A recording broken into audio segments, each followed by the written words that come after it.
আল্লাহ তাআলা যে আমাদেরকে এতটুকু সময় দিয়েছে আল্লাহর ইবাদত বন্দেগী করার জন্য, কিন্তু আমরা অন্যজনের হক মেরে খাচ্ছি, অন্যজনের জমি মেরে খাচ্ছি, অন্যজনকে কষ্ট দিচ্ছি।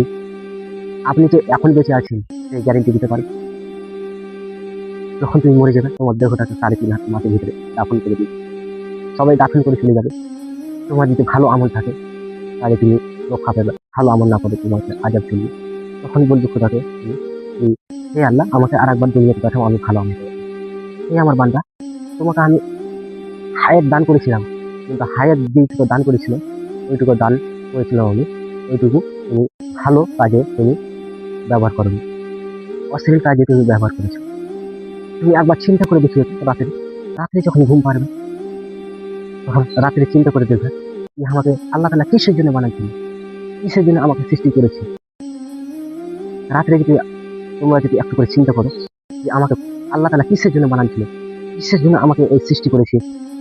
সৃষ্টি করেছে তো আমাকে একটা কারণ আছে সৃষ্টি করার।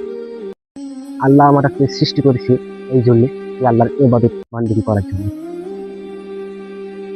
রাত্রে তুমি চিন্তা করে দেখবে তুমি যে আমাকে কি করে সৃষ্টি করেছে, এই দুনিয়াটা আল্লাহ তাআলা সৃষ্টি করেছে কত সুন্দর করে, জমিনটাকে সৃষ্টি করেছে কত সুন্দর করে, আমাদের জন্য খাবার প্রত্যেকদিন সবই জিনিস তৈরি করেছে, আমাদের এতটা হাত পা চোখ মুখ কান মান সব দান করেছে। সেইগুলো চিন্তা করে দেখবে আমার রব এতটাই ভালোবাসে বান্দাকে।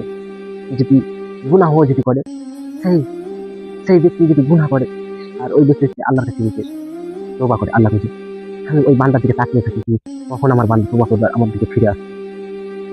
তো আপনারা রাতের একবার করে চিন্তা করে দেখবেন যে আমার রব কি আমাকে কি কারণে বানাচ্ছিল, ভাবনার চিন্তা করবেন।